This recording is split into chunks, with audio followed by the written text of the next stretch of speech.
پورے ملک میں اہل سنت و جماعت بلکہ پوری دنیا میں محرم الحرام کے اندر شہداء کربلا بالخصوص امام علی مقام سیدنا امام حسین رضی اللہ تعالی عنہ کی عظمت کو سلام پیش کرتے ہوئے خراج تحسین پیش کر رہے ہیں۔ محرم الحرام میں اہل بیت اطہار رضی اللہ تعالیٰ عنہم اور صحابہ کرام رضی اللہ تعالیٰ عنہم کا تذکرہ نہایت ضروری ہے، اور یہ تذکرہ ان اصولوں کے تحت ہونا چاہیے جو 14 صدیوں میں ائمہ اہل سنت نے بتائے اور پھر ان پر عمل ہوتا آ رہا ہے۔ اہل بیت اطہار رضی اللہ تعالیٰ عنہم سے فیوز و برکات کے حصول کے لیے اور صحابہ کرام رضی اللہ تعالیٰ عنہم سے فیوز و برکات کے حصول کے لیے محافل کا انعقاد بہت ضروری ہے، اور پھر ان ہستیوں کے جو عقائد و نظریات ہیں اور جو معمولات ہیں اور اپنی زندگی میں جو ان کی تقریریں تھیں، انداز تبلیغ تھا اور ان کا جو پیغام تھا، اگر اس کو اجاگر کیا جائے گا تو یقیناً ان کی ارواح بہت خوش ہوں گی، اور جن لوگوں نے محفل کا انعقاد کیا، خواہ وہ منتظمین ہوں، شرکاء ہوں یا بیان کرنے والے ہوں، سب پر ابر کرم برسے گا۔ اور اگر معاذ اللہ کو ایسا طریقہ اپنایا گیا جو ایسی بات کی گئی جو ان کے پیغام کے منافی ہے، تو پھر الٹا ان کی طرف سے ناراضگی ہوگی کہ ہمارے نام پر یہ لوگ کیسا دھندا کر رہے ہیں۔ اس بنیاد پر مبلغین کو، ائمہ خطباء کو، مقررین کو سر فہرست اس بات کو پیش نظر رکھنا چاہیے کہ وہ ان ہستیوں کی ناراضگی کا باعث نہ بنے بلکہ ان کی خوشنودی کا باعث بنے، اور وہ صرف اور صرف ان کی تعلیمات کو اجاگر کرنے سے ہی ہو سکتا ہے۔ چونکہ معاشرے میں مختلف اسباب کی بنیاد پر جو رافضی بیانیہ ہے وہ سرایت کر رہا ہے، اس کے عوام پر تو کیا، ائمہ خطباء پر، علماء پر، مقررین پر، ان کی تقریروں پر، انداز بیان پر بھی بہت گہرے اثرات مرتب ہو چکے ہیں جن کو ختم کرنا چاہیے۔ تو بیان کے لحاظ سے یہ نہ دیکھا جائے کہ مجمع کس چیز پہ واہ واہ کر رہا ہے، بلکہ یہ دیکھا جائے کہ قرآن و سنت میں حکم کیا ہے۔ ان لوگوں کی بلے بلے عارضی ہے، اور اللہ اور اس کے رسول علیہ الصلوۃ والسلام کی رضا دائمی ہے، تو دائمی چیز کو چھوڑ کر عارضی کے پیچھے چلنا یہ عقل مندی نہیں ہے۔ اس لیے جو ایک گڑھا ہوا کلچر ہے اس سے اجتناب کیا جائے، بلکہ جو پڑھا ہوا پیغام ہے اس پیغام کو پھیلایا جائے۔ اصل مقصد تو یہ ہے کہ محبت اہل بیت رضی اللہ تعالیٰ عنہم اور محبت صحابہ رضی اللہ تعالیٰ عنہم کے پیغام کو اجاگر کیا جائے، اور یہ دونوں محبتیں اصل میں عشق رسول صلی اللہ علیہ وسلم کا حصہ ہیں اور شریعت کے تابع ہیں، تو شریعت کی روشنی میں ان کا پیغام جو ہے وہ اجاگر کیا جائے، اور اس میں نقالی نہ کی جائے، کسی کی نقل نہ کی جائے کہ فلاں فرقہ اس طرح کر رہا ہے تو ہم بھی ویسے کریں۔ کیوں ایسے کریں؟ کہ لوگ اس کو پسند کرتے ہیں۔ تو یہ بیانیہ کہ لوگ اس کو پسند کرتے ہیں، اگرچہ کچھ چیزوں میں عوام کی رعایت بھی ہوتی ہے کہ وہ ان کا خیال بھی رکھا جائے، مگر پیغام میں عوام نہیں، رب الانام کو پیش نظر رکھا جاتا ہے۔ اگر معتقدات اور نظریات میں عوام کی رائے شامل کی جائے اور پھر عقیدہ بنایا جائے تو عوام تو کل انعام ہے، تو دوائی سے ضروری نہیں کہ ہر بندہ پیار کرے، لیکن طبیب کو چاہیے کہ وہ انہیں سمجھائے کہ یہ تمہیں لینی پڑے گی، پھر تمہیں صحت ملے گی۔ تو کچھ باتیں اس زمرے کی بھی ہوتی ہیں جنہیں شامل نصاب کیا جاتا، پھر یہ اس مضمون کو اجاگر کیا جائے جو شرائط محبت اہل بیت،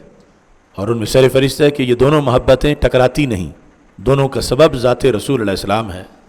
تو مسبب بھی ایک، یہ دونوں محبتیں یکجا ہیں۔ جو خطیب، جو مقرر ان محبتوں میں ٹکراؤ کا تاثر دے رہا ہو تو وہ کبھی بھی اسلام سے مخلص نہیں ہو سکتا، اور کبھی بھی وہ سنی اسلامی بیانیے کا دعوے دار نہیں ہو سکتا۔ وہ کچھ نہ کچھ متاثر غیروں سے ہو چکا ہے اور آگے مزید کسی گڑھے میں گرنے والا۔ اس واسطے ہر تقریر میں یہ تاثر بلکہ پوری طرح اس کا تحقق ہونا چاہیے کہ یہ دونوں محبتیں آپس میں لازم و ملزوم ہیں، اور ہمارے لیے ان دونوں سے پیار کرنا ذات رسول علیہ السلام پر ایمان لانے کی وجہ سے ہے، اور وہ پیار رب ذوالجلال کے حکم کے مطابق۔ چونکہ پورے سال میں ایک فرقے کی جو مجالس ہوتی ہیں ان میں تبرع ہوتے ہیں، اور اس موسم میں کثرت سے تبرع ہوتا ہے۔ حضرت مجدد الفسانی رحمۃ اللہ علیہ نے لکھا تھا کہ یہ بد نصیب لوگ ابو جہل عتبہ شبہ کو تو گالیاں نہیں نکالتے، مگر جن کی وفاؤں سے اسلام پھیلا ہے ان کے خلاف یہ بولتے، تو اس لیے اس چیز کو بھی بطور خاص نوٹ کیا جائے اور قانون نافذ کرنے والے اداروں تک وہ چیز پہنچائی جائے کہ اگر اسلام کی ان مقدس ہستیوں کے خلاف ملک میں یوں بولا جائے گا تو پھر رحمت کیسے نازل ہوگی، پھر خوشحالی کیسے آئے گی، اور پھر رزق کے مسائل کیسے حل ہو۔ تو یہ دھیان رکھنا بھی معاشرے کے اندر نہایت ضروری ہے۔ آج آپ دیکھ رہے ہیں کہ شاید اتنی آزمائش اہل سنت کو کبھی بھی درپیش نہ ہو جتنی ان سالوں میں، اور بالخصوص اس وقت درپیش ہے۔ جو آزمائش کے وقت اور جب انہیں چیلنج کیا جا رہا ہو اور وہ آنکھیں کبوتر کی طرح بند کر لیں تو کبھی بچ نہیں سکتے۔ چیلنج کو چیلنج سمجھنا چاہیے، اور جدھر پانی کا رخ ہو ادھر تو جانا بڑا آسان ہوتا ہے، مگر مخالف سمت میں کھڑے ہو جانا اور پھر طوفانوں کا مقابلہ کرنا، یہ اصل حسینیت۔ تو حسینیت کی 11 ماہ سال میں ضرورت ہوتی ہے، تو یہ مہینہ حسینیت خصوصی طور پر سیکھنے کا مہینہ ہے جسے 11 ماہ پھیلانا ہے۔ تو المیہ یہ ہے کہ یزیدیت کو معاذ اللہ کچھ لوگ حسینیت بنا کے پیش کرتے ہیں اس مہینے میں۔ تو حسینیت کا یہ خصوصی مہینہ جو ہے، اس میں یہ شناخت لوگوں کو کروانی ضروری ہے کہ حسینیت کیا ہے اور کس طرح حسینی کو ڈٹ جانا چاہیے، اور پھر ہر مہینے میں پوری زندگی میں حسینیت لازمی ہے۔ آزمائشوں کے اس دور کے اندر یہ حسینیت کا فیض ہے کہ کچھ لوگوں کے شاگردوں کے مقابلے میں ہمارے شاگردوں کی تعداد تھوڑی ہے، لیکن جس میں فلک گواہ ہے یہ حسینیت کا فیض ہے کہ ہمارے تھوڑے بھی ڈٹ گئے ہیں۔ اب ایک بہت بڑے عالم دین نے حسینیت کی آواز بلند کی ہے تو شاگرد ان کے ہزارہا مبلغین ہیں، مدرسین ہیں، لیکن یہ پتہ نہیں چل رہا کہ وہ اپنے استاذ کی حسینی آواز کو سن بھی رہے ہیں یا نہیں سن رہے، اتنے مست ہو چکے ہیں، اور استاد اکیلا حسینیت پر۔ تو اب افسوس ہو رہا ہے کہ شاگرد بنانے کے ساتھ ساتھ انہیں حسینی بنانا بھی ضروری ہے، اور بر وقت ان کو حسینیت پہ کھڑا کرنا ضروری ہے تاکہ وہ کربلاؤں سے گزرتے گزرتے آگے زندگی بسر کریں۔ اچانک ان کو حسینیت سیکھنی بھی مشکل ہو جاتی ہے، اس لیے حسینیت ضروری ہے، اور جب یزیدیت کو حسینیت کہا جا رہا تو پھر مزید ضروری ہو جاتی ہے۔ محرم الحرام امن و آشتی کے لحاظ سے اس میں بڑے بڑے لوگ اجلاس کرتے ہیں، مگر سارے بیٹھے وہ ہوتے ہیں جو بدامنے ہیں، جن کے اپنے اپنے فرقوں کے اندر فسادات ہیں، اکٹھے بیٹھے امن کی بولی بول رہے ہوتے۔ تو امن کا ایک ہی فارمولہ ہے کہ اہل بیت اطہار رضی اللہ تعالی عنہ سے پیار سرکار کے صدقے کیا جائے، اور صحابہ کرام رضی اللہ تعالیٰ عنہ سے پیار بھی سرکار دو عالم صلی اللہ علیہ وسلم کے صدقے کیا جائے۔ تو پھر ایک محبت ہے، پھر ٹکراؤ نہیں، پھر امن ہی امن ہے، اور جب ان شرطوں سے ہٹا جائے تو پھر بد امنی ہے۔ اور کوئی بندہ ماچس سے آگ لگا کے، آگ بھڑکا کے دوسری طرف منہ کر کے امن کی تسبیح پڑھتا رہے تو اس امن کی تسبیح کا کیا فائدہ ہوگا؟ اس لیے ان خطوط پر کام کرنے کی ضرورت ہے جو اصلی اسلامی خطوط ہیں، اور ان کی وجہ سے ہی آگے معاشرے میں استحکام آ سکتا۔ ہر گلی میں، ہر محلے میں، ہر شہر میں شہداء کربلا رضی اللہ تعالیٰ عنہ کے لیے احسان ثواب کیا جائے، ان کی عظمت کو سلام کیا جائے، صحابہ و اہل بیت رضی اللہ تعالیٰ عنہم کے فضائل قرآن و سنت سے اجاگر کیے جائیں، اور پیغام کربلا کو عام کیا جائے، پیغام کربلا کے حقائق کو بیان کیا جائے، اور گھڑے ہوئے من گھڑت قرآن و سنت کے منافی اور ان ہستیوں کے کردار کے منافی جو قصے کہانیاں ہیں ان سے مکمل طور پر اجتناب کیا جائے۔ 7 اگست کو جو عظیم الشان پروگرام ہو رہا ہے، جس طرح کہ یہاں قائدین نے اس سلسلہ میں آپ کو گائیڈنس دی ہوگی، آپ بھرپور طریقے سے اس کی تیاری کریں اور اس میں شامل ہوں۔ جس معاشرے کے اندر کوئی بندہ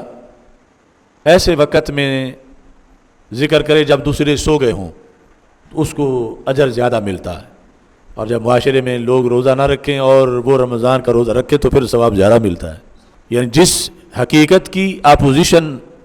معاشرے میں بڑھ جائے تو اللہ اسراف بڑھا دیتا ہے اس حقیقت کا. تو اس بنیاد پر حق پہ پہرا دینے کے لحاظ سے جتنی بھی آپ کی مخالفت بڑھے گی اتنا اللہ کی طرف سے رضا اور اجر بڑھ جائے گا. تو اس کو پیش نظر رکھ کے اپنے عظیم مشن کے لیے کام کیجیے. اور یہ اسی طرح پیغام آگے سننے سنانے سے ہی پھیلے گا, اور اس کو زیادہ سے زیادہ سنو اور آگے سنانے کی کوشش کرو. فکر مستقیم ہمارا ماہنامہ جو ہے اس کے لحاظ سے بھی خصوصی دلچسپی کا اظہار کرو. یعنی یہ غنیمت ہے کہ یہ اتنی مہنگائی کے باوجود چھپ رہا ہے, اور غنیمت ہے کہ جو کچھ اس میں پیغام دیا جا رہا ہے وہ اذان کربلا ہے, جو مشکل ہے اس وقت وہ پیغام دینا, اور پھر بھی یہ پیغام چل رہا ہے. مرکز کے اندر انشاءاللہ 7 اگست کو 8 محرم الحرام اور 9 کی درمیانی رات کو نماز مغرب کے بعد شہادت سیدنا امام حسین رضی اللہ تعالیٰ عنہ کانفرنس منعقد ہو رہی ہے. اور پیر طریقت رہبر شریعت حضرت اقدس پیر سید محمد مظہر قیوم مشہدی قدس سر العزیز کے سالانہ عرس مقدس جو مرکز میں 7 اگست کو جس کا انعقاد کیا جا رہا ہے, چونکہ ہم پاکستان کے لحاظ سے 14 اگست کی بڑی اہمیت ہے, تو 14 اگست کو بھی انشاءاللہ تحفظ پاکستان مارچ کا اہتمام کیا جائے گا. تو مرکز سے 2 بجے یہ مارچ جو ہے وہ شروع ہوگا. تو انشاءاللہ اس کی بھی تیاری کی جا رہی ہے, تو آپ بھی بھرپور طریقے سے اس کا پیغام دیں اور اس مارچ میں اپنی شرکت اور اپنے دوستوں کی شرکت کو یقینی بنائیں.